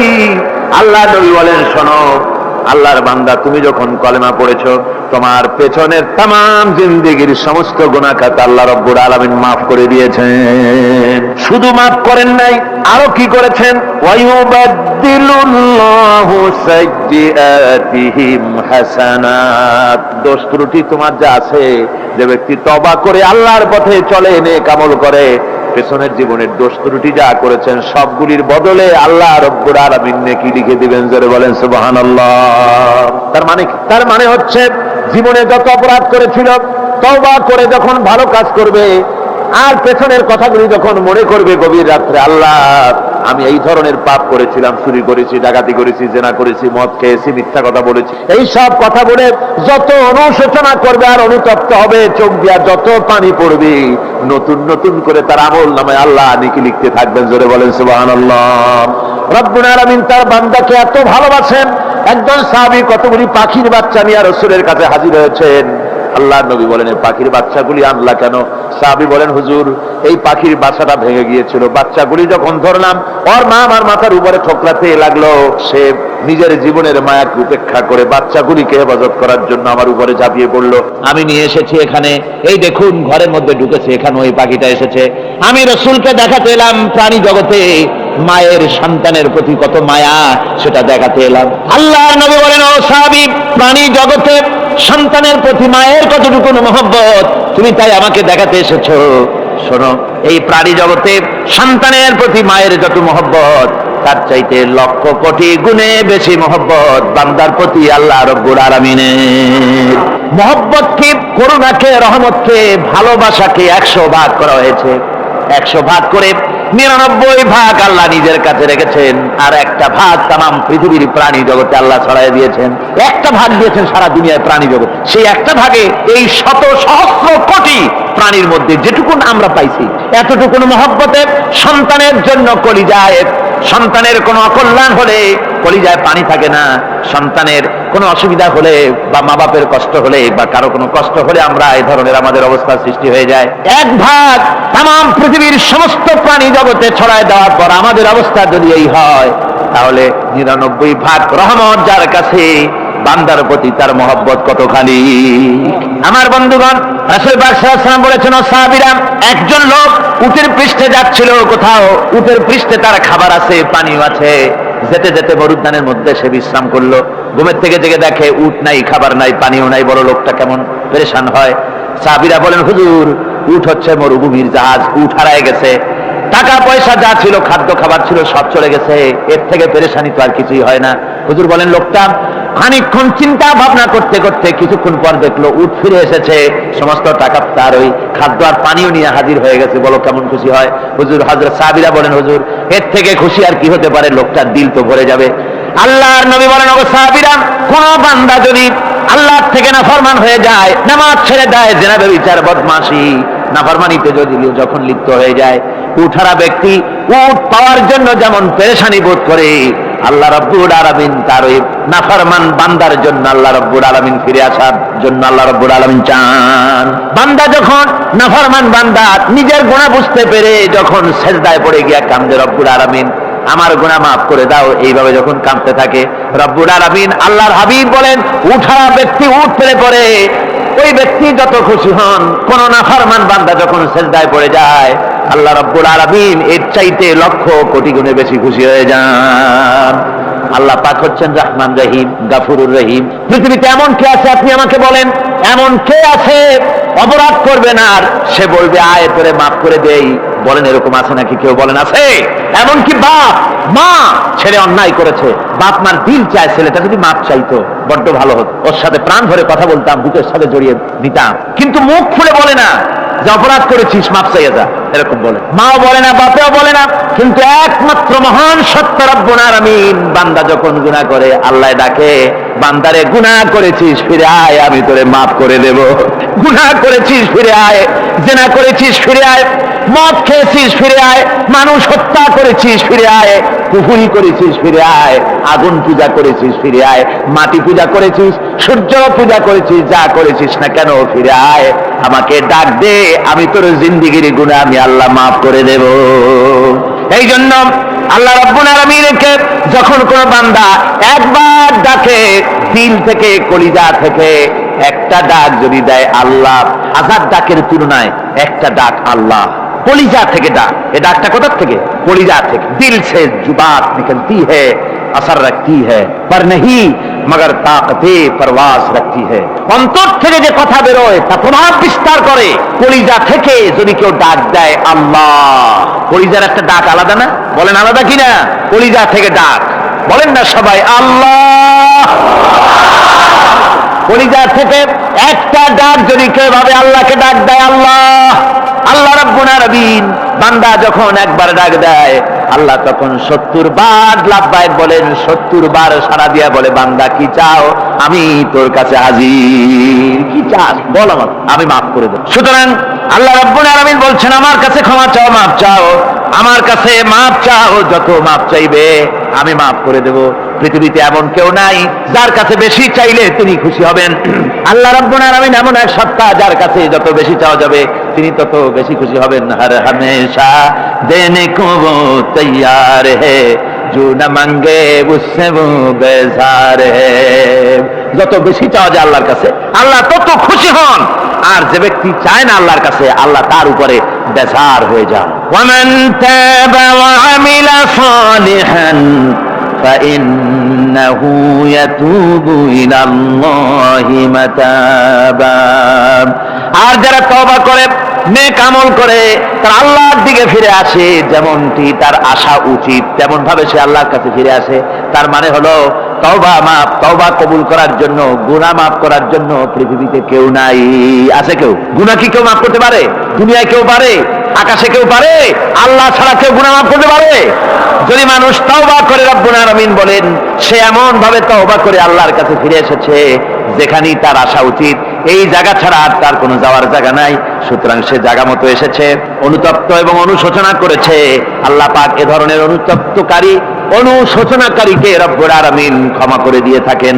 ওয়াল্লাযীনা লা ইয়াশহাদুনা আয-যুর ওয়া ইযা মাররু বিল-লাগবি মাররু কিরামা। আর যারা মিথ্যার সাক্ষ্য হয় না, রহমানের বান্দা তারা যারা মিথ্যার সাক্ষ্য হয় না, এটা হচ্ছে ষষ্ঠ বৈশিষ্ট্য। আর তারা কোনো অনর্থক, কোনো নিরর্থক কোনো কাজ যদি দেখে, ঘটনা দেখে, সেখান থেকে তারা শরীফ মানুষের মতো, একেবারে নিতান্ত ভদ্র মানুষের মতো সেখান থেকে কেটে পড়ে। গান বাজনা হচ্ছে, নাটক হচ্ছে, অশ্লীলতা হচ্ছে, গালাগালি হচ্ছে, অনর্থক কোনো কাজ হচ্ছে, নিরর্থক কোনো অনুষ্ঠান কিছু একটা হচ্ছে, ওখান থেকে একটা ভদ্রলোকের মতো, যেমন কোনো দুর্গন্ধময় জায়গা থেকে মানুষ যখন যায় নাকে রুমাল দিয়ে আস্তে করে সেখান থেকে পাশ কেটে চলে যায়, ঠিক কিনা? ঠিক ওইভাবে করে আল্লাহ পাক বলছেন আমার মুমিন বান্দারা এই ধরনের কোনো অনর্থক নিরর্থক যে কাজের মধ্যে কোনো পরকাল নাই, আল্লাহ নাই, দুনিয়ার মানুষের স্বার্থ নাই, দেশের স্বার্থ নাই, রাষ্ট্রের স্বার্থ নাই, জনগণের স্বার্থ নাই, এই ধরনের সমস্ত গাল গপ্প নাটক উপহাস, এই ধরনের মজা, এই ধরনের অনুষ্ঠান যখন দেখে আমার মুমিন বান্দারা সেখানে দাঁড়ায় না, ময়লার কাছ থেকে নাকে রুমাল দিয়ে মানুষ যেমন চলে যায়, এই লোকটিও তখন অত্যন্ত ভদ্রের মতো আস্তে করে পাশ কেটে বেরিয়ে যায়। ওয়াল্লাযীনা ইযা যুক্কিরু বিআয়াতি রাব্বিহিম লাম ইয়াখিরু আলাইহা সাম্মান ওয়া উমিয়ানা। আর আমার বান্দাদের 7 নম্বরের, রহমানের বান্দা, খাঁটি বান্দা যারা, তাদের 7 নম্বরের বৈশিষ্ট্য হচ্ছে এই যে ওই সমস্ত বান্দারা তাদের কাছে যখন আমার আয়াতকে শোনানো হয়, আমার কোরআন তেলাওয়াত করে আমার আয়াত করে যখন নসিহত শোনানো হয়, তখন তারা বোবার মতো বধিরের মতো বসে থাকে না। তাহলে বুঝতে পেরেছেন? রহমানের খাঁটি বান্দা যারা, তাদের কাছে কোরআনের কথা ওয়াজ করে যখন শোনানো হয়, আল্লাহর কালাম যখন শোনানো হয়, আয়াত পড়ে পড়ে যখন নসিহত শোনানো হয়, লাম ইয়াখিরু আলাইহা সুম্মান ওয়া উমিয়ানা, তখন ওই ব্যক্তি অন্ধ এবং বধিরের মতো চুপ করে বসে থাকে না, বরং আমল করা শুরু করে দেয়। জোরে বলেন সুবহানাল্লাহ। যখন সে জানলো যে এগুলি হলো আল্লাহর বিরোধী কাজ, এগুলি আল্লাহর কাজ, আল্লাহ রসুলের কাজ, তখন তা পালন করা শুরু করে দেয়। এই 5 দিন ধরে কোরআনের যে কথাগুলি হলো, এই কথাগুলি শোনার পর আপনারা কি বসে থাকবেন? বসে থাকবেন? তারা বসে থাকবে। এইগুলি শোনার পরে আল্লাহ তাদেরকে বলেছেন এরা হলো অন্ধ, এরা হলো বধির, এরা হলো বোবা। আমরা আল্লাহর এই যে কথা, আমরা কি অন্ধ আর বধির আর বোবা হবো নাকি? আমরা হবো না? আমরা অন্ধ নয়, বধির নয়, বোবা নই, বরং আল্লাহ যা বলেছেন, যা শুনলাম সামি'না ওয়া আতা'না, এই 5 দিন ধরে যা শুনলাম আল্লাহর কথা, কার কথা শুনলাম? আর সমস্ত কথা আমরা আমল করবো। জোরে কোন আমিন। আল্লাহ যেন কবুল করেন। জোরে কোন আমিন। আমল করা কি? বসে না থাকা কি? বসে না থাকা হচ্ছে যা শুনলাম, আল্লাহর যা ফরজ, যা হুকুম, তা মানবো, আল্লাহ যা নিষেধ করেছেন তার থেকে ফিরে থাকবো, এটাই হলো কাজ। এরপরে রব্বুল আলামিন বলেন ওয়াল্লাযীনা ইয়াকুলুনা রাব্বানা হাব লানা মিন আজওয়াজিনা ওয়া যুররিয়্যাতিনা কুররাতা আয়ুন ওয়াজআলনা লিল মুত্তাকিনা ইমামা। রহমানের বান্দা 8ম নম্বর এবং শেষ নাম্বার হচ্ছে এটা বৈশিষ্ট্য এই যে তারা রহমানের যারা খাঁটি বান্দা, আল্লাহর যারা খাঁটি বান্দা, তারা রব্বুল আলামিনের কাছে মুনাজাত করে, আমার রব, আয় আমার আল্লাহ, হাবলানা মিন আজওয়াজিনা ওয়া যুররিয়াতিনা, আমাদের এবং আমাদের স্ত্রীদের আর আমাদের সন্তানদেরকে তুমি দয়া করে আমাদের চক্ষুর শীতলতা বানায় দাও। জোরে বলেন আমিন। ওয়াজআলনা লিল মুত্তাকিনা ইমামা। আর আমার এই সন্তানদেরকে তুমি মুত্তাকিদের ইমাম বানায় দাও, শুধু মুত্তাকি বানায় না, মুত্তাকিদের নেতা বানায় দাও। যেরকম সুবহানাল্লাহ। এই কথা, এই সূরাটা, এইটা তখনকার কথা যখন এই মুমিনদের মক্কি সূরা। তো এটা যখন মক্কা শরীফে দেখা গেল যে মুসলমানেরা, যিনি ইসলাম কবুল করেছেন তার বাপ কাফের, যিনি ইসলাম কবুল করেছেন কারো বাপ কাফের, কারো মা কাফের, কারো সন্তান কাফের, কারো মেয়ে কাফের, কারো জামাই কাফের, সব প্রিয়জনেরা কুফরি হালতে আছে। আর এগুলি দেখে তাদের চক্ষুর মধ্যে কাঁটা বিঁধতেছিল, চক্ষু জর্জরিত হয়ে যাচ্ছিল। নিজের সন্তানের চেহারা যত ভালো হোক, সন্তান যতই শিক্ষা দীক্ষা থেকে যতই উন্নত আর ভালো হোক না কেন, সে যদি জাহান্নামের দিকে অগ্রসর হতে থাকে, কোন নেককার ইমানদার পিতার মনে তার সান্ত্বনার কারণ হতে পারে না। সে তখন আল্লাহর দরবারে, আল্লাহ পাক বলেন ওই মোমেন বান্দারা আমার কাছে দোয়া করে যে রব্বুল আলামিন আমার সন্তানদেরকে, আমার স্ত্রীদেরকে আমার চক্ষের শীতলতা বানাও, তাদের আমল আখলা কেমন বানাও, যাতে আমাদের চক্ষু ঠান্ডা হয়ে যায়। জোরে বলেন আমিন, জোরে বলেন আমিন। সন্তানদের জন্য আল্লাহর কাছে দোয়া করতে হবে। আপনারা দেখেন, চোখের সামনে দেখতে পাচ্ছেন সন্তান সিনেমায় যাচ্ছে, সন্তান নামাজ পড়ে না, সন্তান রোজা রাখে না, সন্তান মানুষের তৈরি করা মতাদর্শের পেছনে স্লোগান দিচ্ছে, দৌড়াচ্ছে, আর আপনি পিতা হয়ে তাকে ঠেকাচ্ছেন না। ওই ছেলে তো জাহান্নামে যাচ্ছে, আপনার দরদ হওয়া উচিত, ওই ছেলেকে ফিরানো দরকার আর আল্লাহর কাছে দোয়া করা দরকার। আমার বন্ধুগণ, দোয়া আল্লাহ নিজেই শিখাই দিচ্ছেন, দোয়া করো।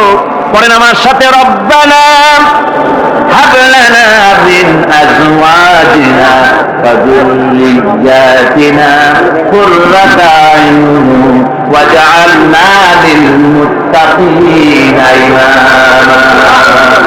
উলাইকা ইউজসাউনাল গুরফাতা বিমা সাবারু ওয়া ইউলাক্কাউনা ফিহা তাহিয়াতান ওয়া সালামা। আল্লাহ পাক বলেন এই সব লোকদের জন্য তারা যে সবর করেছিল, সেই সবরের কারণে আমি তাদের উত্তম জাযা দান করব। আর তাদের জন্য ফেরেশতারা চতুর্দিক থেকে, ফেরেশতারা তাদের জন্য সম্বোধন করবে, তাদেরকে সম্বর্ধনা দিবে, ফেরেশতারা তাদের সম্বর্ধনা দিবে। ওয়াল মালাইকাতু ইয়াদখুলুনা আলাইহিম মিন কুল্লি বাবিন সালামুন আলাইকুম বিমা সাবারতুম ফানি'মা উকবাদ-দার। চতুর্দিক থেকে ফেরেশতারা আসতে থাকবে আর তারা সালাম দিতে থাকবে, তাদেরকে সম্বর্ধনা দেবে বেহেশতীদেরকে, আর বলবে তোমাদের জন্য এই পরকালের এই ঘরটা, এই জায়গাটা কতই না উত্তম করে আল্লাহ তৈরি করে রেখেছেন। বলেন সুবহানাল্লাহ। সালামুন আলাইকুম। আল্লাহ বলছেন উলাইকা ইউজসাউনাল গুরফাতা বিমা সাবারু। তোমরা যে সবর এখতিয়ার করেছিলে, সেজন্য আজকে তোমাদের জন্য আমি এই বিরাট নিয়ামত তোমাদের জন্য রেখেছি। দ্বীনকে চালু করতে গেলে, ইসলামী আন্দোলন করতে গেলে বিপদ আসে, আর সেই বিপদে সবর এখতিয়ার করতে হয়। কত ভয় আসে, লোভ আসে, কত কিছু আসে। এগুলিকে উপেক্ষা করে যারা ইসলামী আন্দোলনের জন্য নফসের খায়েশকে, আরামকে হারাম করে দিয়ে আন্দোলনে যারা ঝাঁপিয়ে পড়তে পারে, তাদের জন্য আল্লাহ পাক এই সমস্ত নিয়ামত রেখে দিয়েছেন। কুল মা ইয়াবাউ বিকুম রাব্বি লাউলা দুআউকুম ফাকাদ কাযযাবতুম ফাসাউফা ইয়াকুনু লিজামা। ও নবী, আপনি এদেরকে বলেন, আপনি এই লোকগুলিকে বলেন যে তোমাদের ব্যাপারে আল্লাহর কি প্রয়োজন পড়েছে যদি তোমরা আল্লাহকে নাই ডাকো, আল্লাহর কাছে যদি দোয়া না করো, যদি হাত না পাতো, আল্লাহ কি যদি না ডাকো, তাহলে তোমাদের কি আল্লাহর দরকার নেই? ফাকাদ কাযযাবতুম, তোমরা তো অস্বীকার করে চলছো। ফাসাউফা ইয়াকুনু লিজামা, খুব তাড়াতাড়ি করে তোমরা বুঝতে পারবে, এমন অবস্থা, এমন আযাব আসবে যে তখন তোমাদের প্রাণ বাঁচানোই দায় হয়ে পড়বে। আমার বন্ধুগণ, একটা মানুষের সাথে মানুষের সৃষ্টি আর পাথরও সৃষ্টি, পাথরও একটা মাখলুক, মানুষও মাখলুক। পাথরের সাথে মানুষের পার্থক্য কোথায়? পাথর আল্লাহর দরবারে হাত তুলতে পারে না, আল্লাহকে ডাকতে পারে না, মোনাজাত করতে পারে না। মানুষ ডাকতে পারে, হাত তুলতে পারে, তার হাত দেওয়া আছে। মানুষ হয়ে যদি আল্লাহর দরবারে হাত তুলতে না পারলেন, চোখের পানি যদি না ফেলতে পারলেন, আল্লাহ পাক বলছেন, ও নবী বলে দেন, আপনি বলুন তোমাদের দিয়ে কি প্রয়োজন আল্লাহর?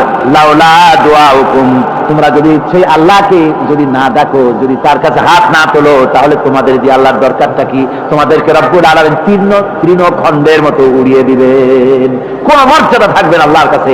সুতরাং মর্যাদা পেতে হলে আল্লাহকে ডাকতে হবে, আল্লাহর কাছে চাইতে হবে।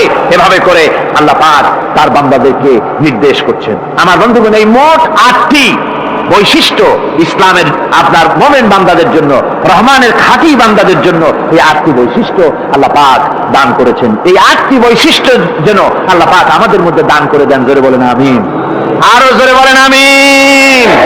8টি বৈশিষ্ট্যের জন্য আল্লাহ পাক বেহেশত রেখেছেন। 8টি বেহেশত কয়টি? এই 8টি বেহেশতের দরওয়াজা আল্লাহ যেন আমাদের জন্য কিয়ামতে খুলে দেন। জোরে কোন আমিন। আমার ভাইরা, আল্লাহ রাব্বুল আলামিন এই কোরআন যে নাযিল করেছিলেন, এই কোরআন দিয়ে এই ধরনের নৈতিক গুণে গুণান্বিত একটা জনসমষ্টি তৈরি করেছিলেন আল্লাহর হাবিব জনাব মুহাম্মদ রাসূলুল্লাহ সাল্লাল্লাহু আলাইহি ওয়াসাল্লাম। আর সেই জনসমষ্টি দিয়ে রাসূল পাক সাল্লাল্লাহু আলাইহি ওয়াসাল্লাম একটি ইসলামী কল্যাণমূলক রাষ্ট্র তৈরি করেছিলেন। রাসূলুল্লাহ কি করেছিলেন? একটা রাষ্ট্র। এই যা বললাম, এই 5 দিন ধরে যা বললাম, এই সব গুণাবলী দিয়ে, এই সব বৈশিষ্ট্য দিয়ে রাসূলুল্লাহ একটা জনগোষ্ঠী তৈরি করেছিলেন। সেই জনগোষ্ঠী নিয়ে মক্কি জিন্দেগি থেকে রাসূলুল্লাহ মদিনায় আসলেন। আর মদিনায় এসে রাসূলুল্লাহ এখন রাষ্ট্রপ্রধান হয়ে গেলেন। কি হয়ে গেলেন? রাষ্ট্রপ্রধান, প্রেসিডেন্ট হয়ে গেলেন। রাসূলুল্লাহ আজকে প্রেসিডেন্ট, রাষ্ট্র হলো।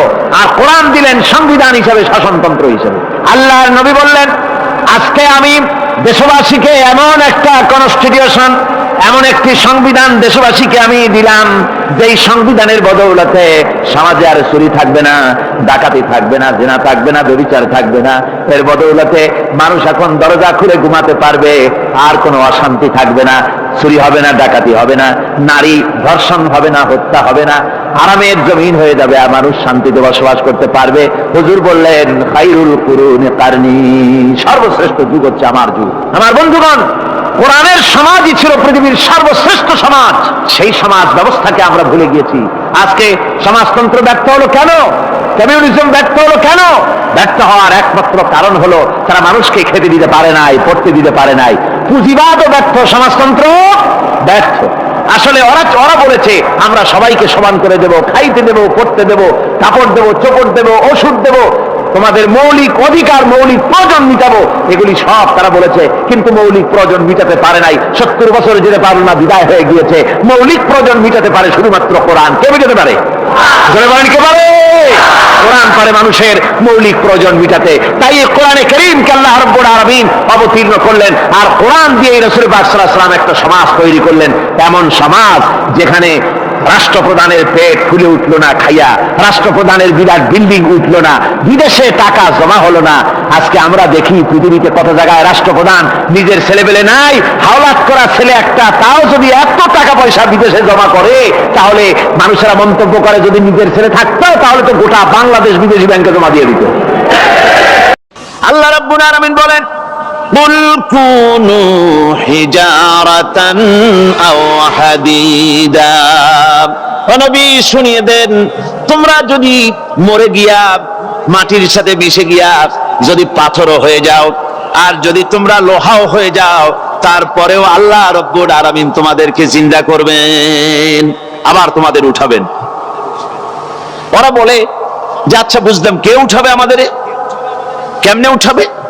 আল্লাহ পাক বলেন, ফাসায়াকুলুনা মান ইউঈদুনা, ওরা বলে আমাদেরকে কে উঠাবে, আমাদেরকে কে জিন্দা করবে? আল্লাহ পাক জবাবে বলেন, কুলিল্লাযী ফাতারাকুম আউওয়ালা মাররা, যিনি তোমাদেরকে প্রথম সৃষ্টি করেছেন তিনি আবার তোমাদেরকে জিন্দা করবেন। আল্লাহ পাক সুন্দর করে বোঝাচ্ছেন। এই সব কথা শোনার পরে فَسَيُنْغِضُونَ إِلَيْكَ رُؤُوسَهُمْ وَيَقُولُونَ مَتَى هُوَ, এসব কথা শোনার পরে আল্লাহ বলেন ওই কাফেরেরা মাথা ঝুলায় ঝুলায় বলে, আচ্ছা তা বুঝলাম। আল্লাহ বলেন ওরা মাথা ঝুলায় আর বলে, আচ্ছা বুঝলাম, তবে কিয়ামত কবে সেই কিয়ামত অনুষ্ঠিত হবে? আল্লাহ বলেন, নবী শোনায় দাও, কুল আসা আইয়াকুনা করিবা, বেশি দেরি নাই, হতে পারে খুবই তাড়াতাড়ি। কি বলা যায়, সে সময়টা অতি নিকটবর্তী হয়ে যেতে পারে, খুবই নিকটবর্তী সে সময়, সে বেশি দেরি হওয়ার কথা নয়। আল্লাহ পাক এবার মানুষকে যুক্তি দিয়ে বোঝাচ্ছেন, কোরআনে কারীম মানতে মানুষ অস্বীকার করলে আল্লাহ ডান্ডার ব্যবস্থা করেন নাই। নবীজিকে বলেছেন, ইন্নামা আনতা মুযাক্কিরুন লাস্তা আলাইহিম বিমুসাইতির, ও নবী আপনি একজন উপদেশক, উপদেশ দিয়ে যান, আপনাকে দারোগা করে বানাই নাই লাঠি চার্জ করার জন্য, পিটায়া মানুষ হেদায়েত করার দরকার। মানুষকে বুঝান, যুক্তি দিয়া বুঝান। আল্লাহ নিজে যুক্তি দিচ্ছেন, আনতুম আশাদ্দু খালকান আমিস সামাউ বানাহা। ওই কাফেরেরা, তোমরা যারা পরকালকে অস্বীকার করো, তোমাদেরকে উঠাইতে পারবো না যারা তোমরা বলছো, তোমাদেরকে সৃষ্টি করা কঠিন না ওই বিশাল আকাশটাকে সৃষ্টি করা কঠিন? ওই বিশাল আকাশটাই তো আমি আল্লাহ সৃষ্টি করেছি, জোরে কোন সুবহানাল্লাহ। তত বড় আকাশটারে যিনি বানাইতে পারলেন, সে কথা বুঝি তোমাকে তৈরি করতে পারবে না? আল্লাহ পাক বলছেন, ফানজুর ইলা আসারি রাহমাতিল্লাহি কাইফা ইউহিল আরদা বাদা মাউতিহা। লক্ষ্য করে দেখো, এই পৃথিবীর মাটিকে আল্লাহ কিভাবে জিন্দা করেন। মুর্দা মাটি, এই মাটি চৈত্র বৈশাখ মাসে প্রখর রোদে মাটি ফেরে চৌচির হয়ে যায়। এই ফেটে যাওয়া চৌচির মাটিতে আল্লাহ পাক বৃষ্টির পানি দিয়ে এই মাটিকে, এই মৃত্যু মাটিকে আল্লাহ পাক যেভাবে জিন্দা করেন, ইন্না যালিকা লামুহিল মাউতা ওয়া হুয়া আলা কুল্লি শাইইন কাদির, সে আল্লাহ পাক তোমরা মরলে পরে আবার এভাবে জিন্দা করতে পারবেন। জোরে কোন সুবহানাল্লাহ। আমার ভাইয়েরা, আল্লাহ পাকের পরে বলেন, দেখো মৃত্যু জমিনকে কেমনে জিন্দা করি। আল্লাহুল্লাযী আরসালার রিয়াহা ফাতুসিরু সাহাবা ফাসুকনাহু ইলা বালাদিন মাইয়িতিন ফাআহইয়ানা বিহিল আরদা বা'দা মাউতিহা কাযালিকান নুশুর। আমি আল্লাহ রাব্বুল আলামিন ওই সমুদ্রের নোনা পানিগুলোকে, সমুদ্রের লবণাক্ত পানিগুলিকে বাষ্পীয় আকারে উত্থিত করে মেঘমালায় পরিণত করি, আর এরপরে বাতাসকে হুকুম করি, বাতাস এই মেঘটারে টেনে নিয়ে যাও অমুক জায়গায়। মেঘ চলে এলো, আল্লাহ রাব্বুল আলামিন বলেন, মেঘ এবার বিন্দু বিন্দু করে বৃষ্টি বর্ষণ করে দে। আমার হুকুমে ওই পানিগুলি বৃষ্টি হয়ে বিন্দু বিন্দু হয়ে জমিনে পতিত হয়। আল্লাহ বলেন, এভাবে করে বৃষ্টির পানি দিয়া মরা জমিনকে জিন্দা করে দিয়া নববধূ গর্ভধারণের যেমন প্রস্তুতি নেয়, বৃষ্টির পানি পায়া মরা জমিন তেমন ফসল ধারণের জন্য প্রস্তুতি নিয়ে নেয়। সুবহানাল্লাহ বিহামদি। এইটা যেভাবে আমি করি, কাযালিকান নুশুর, এইভাবে করে তোমাদের কি কিয়ামতের দিন আমি জিন্দা করতে পারবো? কেমনে অস্বীকার করো? কাইফা তাকফুরুনা বিল্লাহি ওয়া কুনতুম আমওয়াতান ফাহইয়াকুম সুম্মা ইউমীতুকুম সুম্মা ইলাইহি তুরজাউন। কি করে তুমি আমাকে, আমি আল্লাহকে অস্বীকার করো? কুনতুম আমওয়াতান, তুমি ছিলে নিষ্প্রাণ, ফাহইয়াকুম, এরপরে আমি তোমাকে জিন্দা করলাম, সুম্মা ইউমীতুকুম, এরপরে তোমাকে আমি মৃত্যু করব, সুম্মা ইউহয়িকুম, এরপরে তোমাদেরকে আবার আমি জিন্দা করব, সুম্মা ইলাইহি তুরজাউন, এরপরে তোমাদের সকলকেই আমার কাছে ফিরে আসতে হবে। দেখেন না, আমরা যখন মানুষকে কবরে রাখি, কবরে রাখা তারপরে উপরে মাটি দিয়ে কি বলেন আপনারা? মিনহা খালাকনাকুম, পড়েন, মিনহা খালাকনাকুম ওয়া ফিহা নুঈদুকুম ওয়া মিনহা নুখরিজুকুম তারাতান উখরা। এ বান্দা, এই মাটি দিয়া তোরে তৈরি করা হয়েছিল, এই মাটির ভিতরে রেখে গেলাম, আবার এই মাটি থেকে আল্লাহ রাব্বুল আলামিন তোমারে জিন্দা করবেন। কিয়ামতের ময়দানে সকলকে উঠতে হবে সেখানে আল্লাহর দরবারে। আল্লাহ পাক বলছেন, বান্দা কেমনে অস্বীকার করো? ইন কুনতুম ফি রাইবিম মিনাল বা'স ফাইন্না খালাকনাকুম মিন তুরাব। পরকালকে যারা অস্বীকার করো, কিয়ামতে উঠতে হবে, এটাকে কিভাবে অস্বীকার করো? চিন্তা করে দেখো, তুমি নিষ্প্রাণ মাটি ছিলে, সেই মাটি দিয়েই আমি তোমাকে তৈরি করেছি। আবার আল্লাহ পাক মানুষকে আরো বুঝান, কিয়ামত আছে, পরকাল হবে, আল্লাহর দরবারে উঠতে হবে। আলাম ইয়াকুন উতফাতাম মিন মানিজ্জিন ইউমনা, তুমি কি মাতৃগর্ভে নিক্ষিপ্ত এক ফোঁটা পানি ছিলে না? সুম্মা কানা আলাকাতান ফাখালাকা ফাসাওয়া, এরপরে তোমাকে মাংসপিণ্ডে, জমাট রক্তে মাংসপিণ্ডে পরিণত করা হলো, এরপরে তোমাকে সুন্দর করে তোমাকে সুগঠিত করা হলো। فجعل منه الزوجين الذكر والأنثى। এরপরে মাতৃগর্ভের ভিতরে আমি এটাকে পুরুষ বানালাম, কন্যা সন্তান অথবা পুত্র সন্তানে পরিণত করলাম। এইটা যে পেরেছে, যিনি পেরেছেন, আলাইসা যালিকা বিকাদিরিন আলা আইয়ুহিয়াল মাউতা। সে আল্লাহর পক্ষে কি সম্ভব নয় যে তোমার মৃত্যুর পরে তিনি আবার জিন্দা করতে পারবেন? কি বলেন সম্ভব না? তিনি পারবেন না? নিশ্চয়ই তিনি আবার কিয়ামতের মাঠে আমাদেরকে হাজির করতে পারবেন, এতে কোনো সন্দেহ নাই। আল্লাহ পাক সেই জন্য এখানে বলতেছেন যে ওরা বাল কাযযাবু বিসাম, ওরা আসলেই পরকালকে অস্বীকার করেছে। আপনি যে নবী, এতে কোনো সন্দেহ নাই। আপনি খানা খান, আপনি বাজারে যান, এটাই মূল আপত্তির বিষয় না। মূল কথা হলো তারা পরকালকে অস্বীকার করেছে। আল্লাহ পাক বলেন وأن الساعة آتية لا ريب فيها। অবশ্যই সে সময় আসবে, সে কিয়ামত আসবেই, এতে কোনো সন্দেহ নাই। وأن الله يبعث من في القبور। আর আল্লাহ পাক তিনি কবরের মধ্যে অন্তর্হিত যা কিছু আছে সবাইকে কিয়ামতের দিন আল্লাহ পাক ময়দানে উঠাবেন। কিয়ামতে আল্লাহর দরবারে সকলকে হাজির হতে হবে। আমার বন্ধুগণ, আল্লাহ পাক বলেন ওয়ালাকাদ খালাকনাল ইনসানা মিন সুলালাতিন মিন তিন। লক্ষ্য করো, তুমি ছিলে মাটির নির্যাস থেকে তোমাকে তৈরি করা হয়েছে। শুধু মাটির নির্যাস থেকে তোমাকে কোনো মডেল ছাড়া, কোনো ধরনের আদর্শ ছাড়া, কোনো ধরনের নমুনা ছাড়া তোমাকে সৃষ্টি করা হলো। সুম্মা জাআলনাহু নুতফাতান ফি কারারিম মাকিন। এরপরে মাতৃগর্ভের একটা অত্যন্ত সুরক্ষিত জায়গায় তোমাকে সংরক্ষণ করা হয়েছিল। সুম্মা খালাকনান নুতফাতা আলাকাতান ফাখালাকনাল আলাকাতা মুদগা। রক্তপিণ্ডকে, নাপাক পানিকে জমাট রক্ত করেছি, জমাট রক্তকে আমি আবার গোশত পিণ্ডে পরিণত করেছি।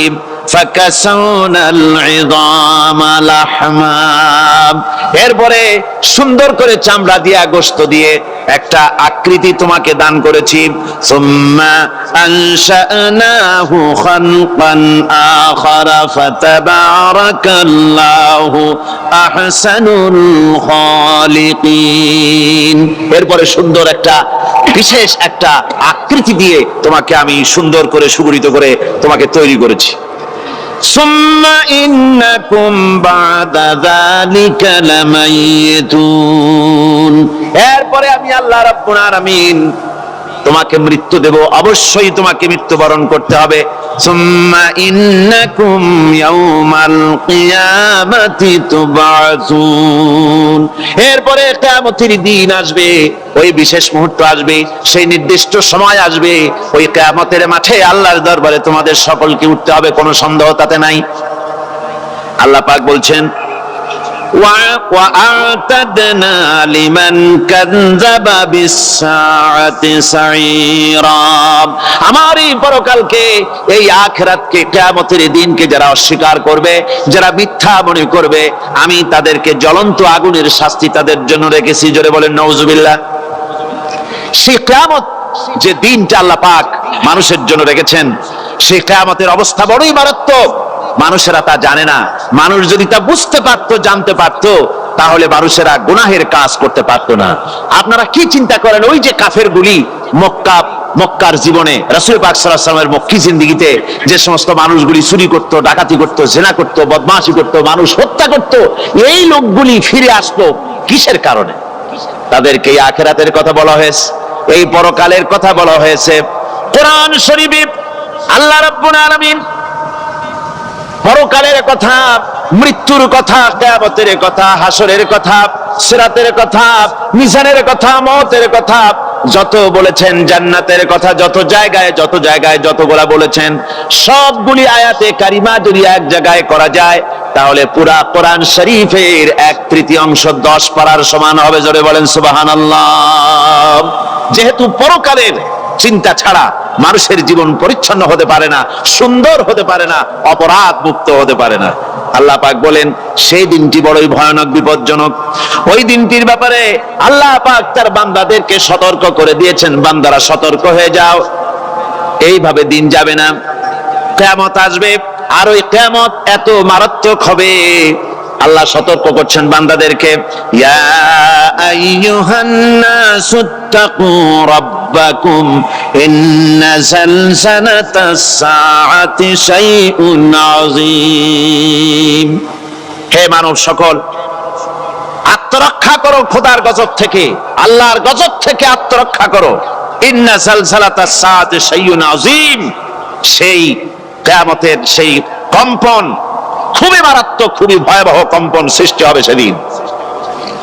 ইয়াউমা তারাউনাহা তাযহালু কুল্লু মুরদিআতিন আম্মা আরদাত, সেদিন দেখতে পাবে স্তন্যদায়িনী মা, যে মা তার সন্তানকে দুধ দেয়, ওই মাও তার দুধের বাচ্চার কথা ভুলে যাবে, মনে থাকবে না। আল্লাহ রাব্বুল আলামিন বলেন, وَتَضَعُ كُلُّ ذَاتٍ حَمْلٍ حَمْلَهَا, গর্ভধারিণী মেয়ে লোক তাদের গর্ভ খসে পড়বে। وَتَرَى النَّاسَ سُكَارَى, মানুষকে মানুষ দেখতে পাবে, মানুষগুলো উদ্ভ্রান্ত হয়ে পাগলের মতো ছুটাছুটি করছে। আল্লাহ বলেন, ওয়া মা হুম বিসুকারা, আসলে আর নেশাগ্রস্ত নয়, আসলে পাগল হয় নাই। ছুটছে কেন? কেন? স্তন্যদায়িনী মা দুধের বাচ্চার কথা ভুলে গেছে। গর্ভধারিণী গর্ভবতী নারী, তার গর্ভ খসে পড়েছে, মানুষ পাগলের মতো দৌড়াচ্ছে। কারণ কি? পাগল তো হয় নাই। আল্লাহ বলেন আসল কারণ হলো ওয়ালাকিন্না আযাবাল্লাহি শাদীদ, আল্লাহর ভয়ঙ্কর আযাব। আর এই সব দৃশ্য, এই সব কম্পন মানুষের মধ্যে ত্রাস সৃষ্টি করে দিয়েছে, এই অবস্থার সৃষ্টি করেছে। আমার ভাইয়েরা, আল্লাহ পাক বলেন, وأنذرهم يوم الآزفة إذ القلوب لدى الحناجر كاظمين, ও নবী, মানুষদেরকে আপনি সতর্ক করেন, ওই দিনটা এমন হবে ভয়ের চোটে মানুষের কলিজা তার মুখের কাছে চলে আসবে। মানুষ ভয়তে অস্থির হয়ে যাবে, কলিজা গলার কাছে চলে আসবে। সেই দিনের কথা তাদের শোনায় দেন। ওই দিনটা এমন মারাত্মক দিন, ফাকাইফা তাত্তাকুনা ইন কাফারতুম ইয়াওমা ইয়াজআলু বিলদানা শিবা, সেদিন ভয়ে চিন্তায় যুবক ছেলে বৃদ্ধে পরিণত হয়ে যাবে, কিশোরগুলি তরুণগুলি বৃদ্ধে পরিণত হয়ে যাবে। আমার বন্ধুগণ, মানুষ সেদিন দিক বিদিক হয়ে দৌড়াতে থাকবে, পালাবো কোথায়? আল্লাহ কোরআন শরীফে সব কথা বলে দিয়েছেন। ইয়াকুলুল ইনসানু আইনাল মাফার, কোথায় ভাগবো, পালাবো কোথায়? অস্থির হয়ে মানুষ দৌড়াতে থাকবে, পালাবো কোথায়, যাব কোথায়? আল্লাহ বলেন, কাল্লা লা ওয়াজারা ইলা রাব্বিকা ইয়াউমাইদিনিল মুস্তাকার, ভাগবার কোন রাস্তা নাই, পালাবার কোন পথ নাই, একমাত্র তোমার রব ছাড়া, আল্লাহর দরবার ছাড়া পালানোর কোন রাস্তা আজার নাই। আমার বন্ধুগণ, এই কঠিন সময়, এই কঠিন দিনে, পরকালের এই দিনে, কিয়ামতের এই মারাত্মক অবস্থায় সকলকে উঠতে হবে। আল্লাহ পাক বলেন, এরপরে কিয়ামত অনুষ্ঠিত হয়ে যাবে। সূরা ফুরকানে আল্লাহ বলছেন, ইযা রাআতুহুম মিন মাকানিন বাঈদিন সামিউ লাহা তাগায়ুযান ওয়া যাফীরা, যখন তাদেরকে জাহান্নাম দেখতে পাবে, অর্থাৎ জাহান্নামের, যখন তারা জাহান্নামের দিকে অগ্রসর হবে, তখন তারা দূর থেকেই জাহান্নামের ক্রোধ এবং তেজস্বী আওয়াজ শুনতে পাবে। জাহান্নামের আওয়াজ, বিকট আওয়াজ। ওই যে কক্সবাজারের সমুদ্র সৈকতে ভ্রমণ করতে গিয়ে সমুদ্রের তুফানের আওয়াজ শুনছেন না?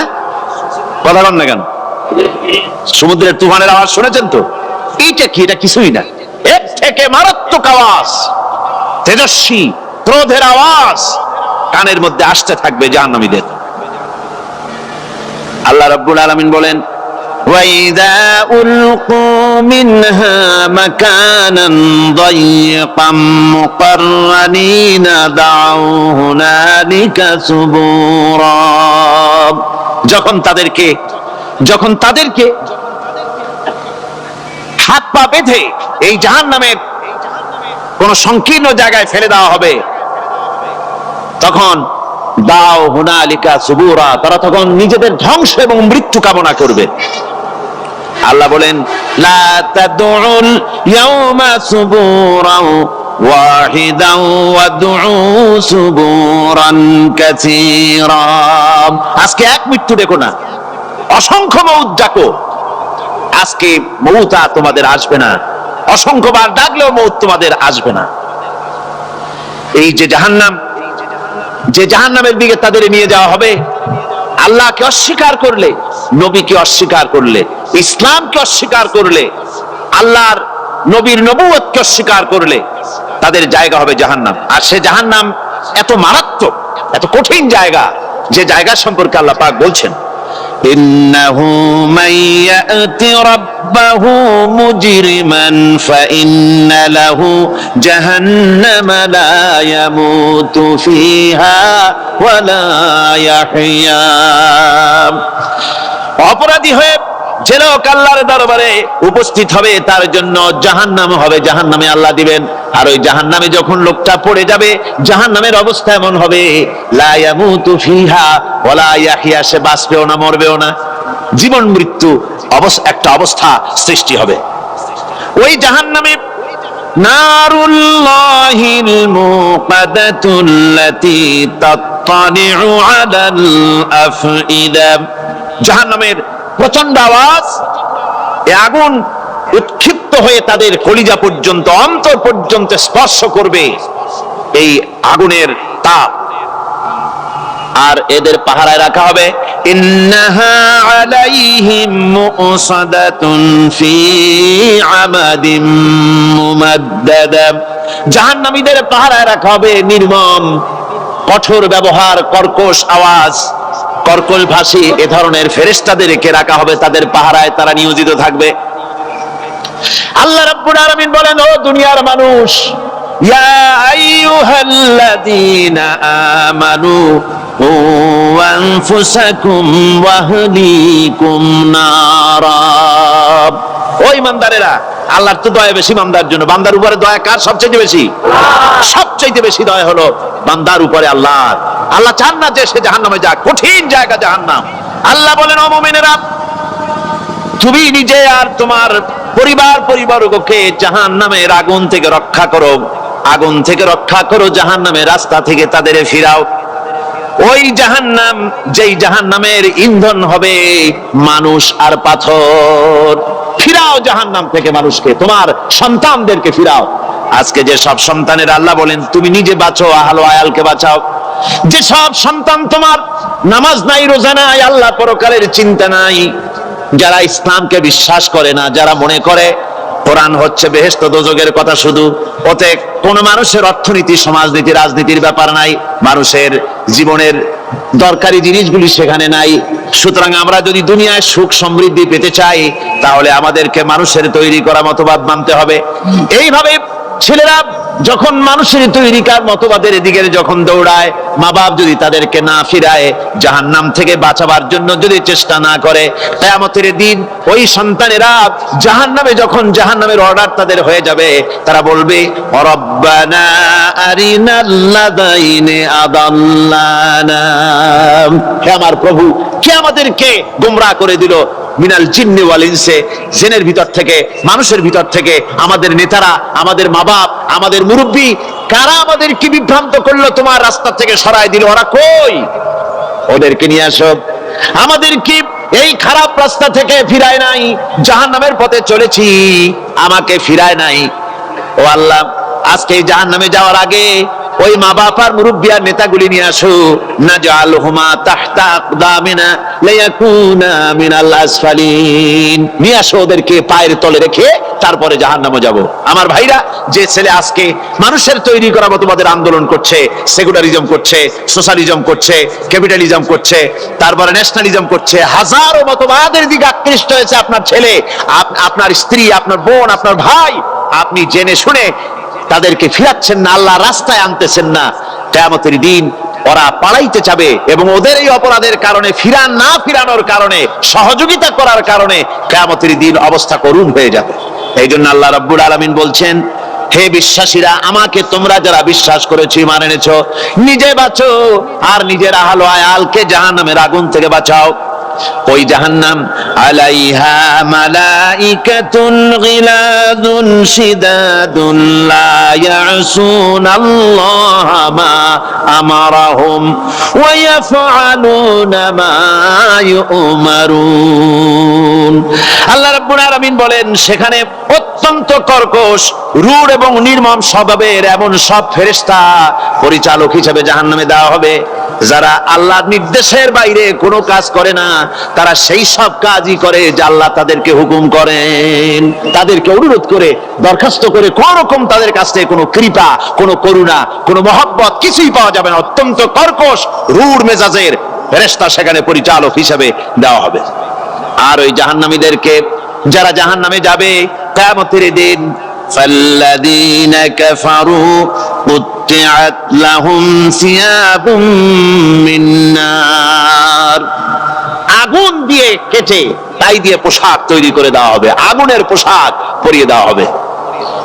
আগুনের পোশাক গায়ে পরিয়ে দেওয়ার পরে কুল্লামা নাদিজাত জুলুদুহুম বাদদালনাহুম জুলুদান গায়রাহা, একবার চামড়া পুড়ে যাবে, জাহান্নামের আগুনে চামড়া পুড়ে গলে যাবে, আবার আল্লাহ রাব্বুল আলামিন নতুন করে চামড়া পরিয়ে দিবেন, যাতে করে শাস্তির তীব্রতা অনুভব করতে পারে। জোরে কোন নাউজুবিল্লাহ। আমার ভাইরা, জাহান্নামীরা ক্ষুধার যন্ত্রণায়, তৃষ্ণার যন্ত্রণায় আকাশের দিকে তাকায় থাকবে, উপরের দিকে তাকায় থাকবে, বলবে, আরে যদি একটু বৃষ্টি হতো, মেঘ হতো। হঠাৎ করে দেখবে যে উপরে কালো মেঘ হয়ে গেছে, মনে করবে যে এবার বুঝি বৃষ্টি হবে, পানি পান করব। মেঘ তারা দেখতে পেল, মেঘের ভিতর থেকে অল্পক্ষণের ভিতরে গরম পানি পড়বে, এমন গরম পুঁজ, এমন গরম রক্ত পড়বে, যেগুলি পান করলে পরে সঙ্গে সঙ্গে পেটের নাড়ি ভুঁড়ি আর কলিজা পিছনের দরজা দিয়ে সব বেরিয়ে যাবে। নাউজুবিল্লাহি মিন যালিক। হে আল্লাহ, এই কঠিন অবস্থা থেকে তুমি আমাদেরকে হেফাজত করো। জোরে বলেন আমিন। সবাই বলেন আমিন। ربنا ظلمنا أنفسنا وإن لم تغفر لنا وترحمنا لنكونن من الخاسرين ربنا لا تزغ قلوبنا بعد إذ هديتنا وهب لنا من لدنك رحمة إنك أنت الوهاب। أي الله تعالى, হাজার হাজার মুসলমান নরনারী ঠান্ডাকে উপেক্ষা করে তোমার দ্বীনের কথা শোনার জন্য, কোরআনে কারীমের কথা শোনার জন্য এই মাঠে এসে হাজির হয়েছে। আল্লাহ, তুমি দয়া করে মেহেরবানি করে আলোচনার সওয়াবটুকু হুজুরে পুরনূর সাল্লাল্লাহু আলাইহি সাল্লামের রূহ মুবারকে পৌঁছে দাও। রব্বুল আলামিন, আমাদের মধ্য থেকে যাদের মা বাপ দুনিয়া থেকে জনমের মতো বিদায় হয়ে গেছে, আল্লাহ, কবরে যদি আযাব থাকে দয়া করে আযাব মাফ করে দাও। আল্লাহ, আমাদের মা বাপের উপরে তোমার রহমত নাজিল করো। রব্বিরহামহুমা কামা রাব্বায়ানি সগীরা, রব্বিরহামহুমা কামা রাব্বায়ানি সগীরা। হে আল্লাহ রাব্বুল আলামিন, এই মাহফিলে যত লোক আছি আমরা, কার কোন ব্যাধি আছে, রোগ আছে, আমরা তুমি ভালো করে জানো। আমাদের প্রত্যেকের ব্যাধিকে তুমি শিফায়ে আজলা দান করে দাও। اللهم حبب إلينا الإيمان وزينه في قلوبنا وكره إلينا الكفر والفسوق والعصيان واجعلنا من الراشدين ربنا تقبل منا إنك أنت السميع العليم وتب علينا إنك أنت التواب الرحيم سبحان ربك رب العزة عما يصفون وسلام على المرسلين الحمد لله رب العالمين واجعل آخر كلمتنا عند الموت لا إله إلا الله মুহাম্মাদুর রাসূলুল্লাহ।